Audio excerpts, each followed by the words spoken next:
Suresh Rathi securities की तरफ से आज गुरुवार 9 जनवरी के दिन आप सभी का स्वागत है। यहाँ एक अनुस्मारक है कि वॉल स्ट्रीट गुरुवार 9 जनवरी को राष्ट्रीय शोक दिवस और पूर्व राष्ट्रपति जिमी कार्टर के राजकीय अंतिम संस्कार के उपलक्ष्य में बंद रहेगा। इस बीच निकट अवधि में 3 बड़े कैटलिस्ट्स। 1. TCS ने गुरुवार 9 जनवरी को कॉर्पोरेट इंडिया के Q3 परिणामों के लिए औपचारिक स्टार्टर पिस्तौल को आधिकारिक रूप से प्रज्वलित किया। TCS द्वारा बाजार के घंटों के बाद अपने Q3 परिणाम जारी करने की संभावना है। 2. सभी उत्सुक आंखें शुक्रवार के US NFP पर होंगी। आम सहमति यह है कि दिसंबर में 157,000 नई नौकरियां सृजित की जाएंगी। 3. दिल्ली विधानसभा चुनाव के लिए मतदान 5 फरवरी को, परिणाम 8 फरवरी को। चर्चित शेयर। 1. यूनाइटेड ब्रुअरीज को झटका लगा है क्योंकि कंपनी ने तेलंगाना बेवरेजेज कॉर्प को बियर की सप्लाई रोक दी है। 2. EMS क्षेत्र में बढ़ती प्रतिस्पर्धा की खबरों के कारण डिक्सन के शेयर की कीमत में गिरावट आई है क्योंकि भारतीय प्रतिस्पर्धा आयोग CCI ने Tata electronics private limited TEPL, जो टाटा सन्स की पूर्ण स्वामित्व वाली सहायक कंपनी है, को Pegatron technology India private limited Pegatron India में बहुलांश हिस्सेदारी हासिल करने की मंजूरी दे दी है। 3. बायोकॉन लगातार इस खबर पर चर्चा में है कि उसे जापान की pharmaceuticals and medical devices agency PMDA से मंजूरी मिल गई है। नियामक निकाय ने स्टेलारा के लिए एक सबक्यूटेनियस बायोसिमिलर इंजेक्शन उस्टिकनुमा BS को हरी झंडी दे दी है, जो कंपनी के लिए एक महत्वपूर्ण सफलता है। Market trends.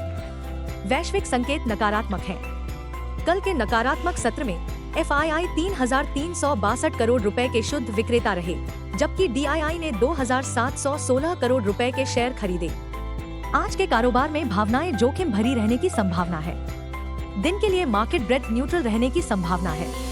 निफ्टी के टेक्निकल आंकड़े अभी भी दैनिक चार्ट पर कमजोर तेजी का संकेत दे रहे हैं। F&O जनवरी महीने के आंकड़ों से पता चलता है कि निफ्टी के लिए ट्रेडिंग रेंज 22,500 से 25,000 जोन के बीच रहने की संभावना है।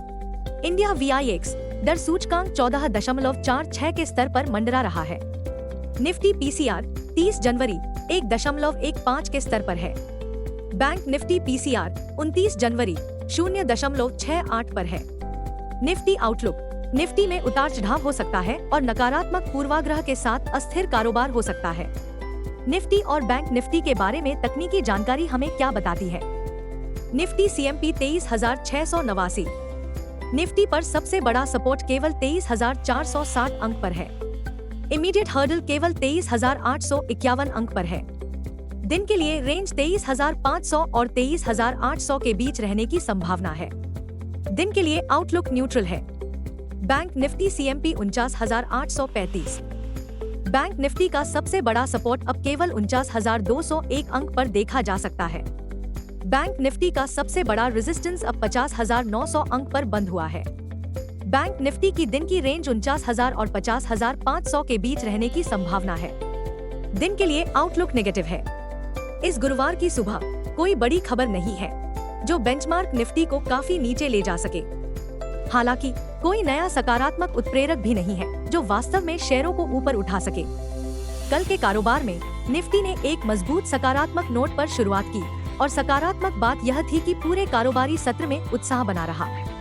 यह हमें हमारे दिन की कॉल पर लाता है, जो बताता है कि निफ्टी नकारात्मक आउटलुक के साथ डगमगा सकता है क्योंकि ट्रेडिंग थीम अभी भी उत्प्रेरकों के इर्द गिर्द घूमती है। 1. 20 जनवरी को अमेरिकी राष्ट्रपति के रूप में पदभार ग्रहण करने के बाद राष्ट्रपति चुनाव ट्रंप क्या करेंगे? 2. फेडरल रिजर्व का अधिक आक्रामक रुख अपनाना।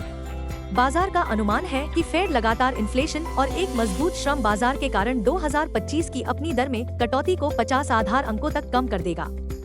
3. ट्रंप के तहत कर कटौती और टैरिफ बढ़ोतरी जैसी विकास और इन्फ्लेशनरी नीतियों की उम्मीदें, जो अमेरिकी डॉलर को और अधिक समर्थन दे रही हैं। 4. इस सप्ताह की अमेरिकी रोजगार रिपोर्ट के बाद अगले सप्ताह मंगलवार 14 जनवरी और बुधवार 15 जनवरी को अमेरिकी PPI और CPI इन्फ्लेशन रिपोर्ट आएगी।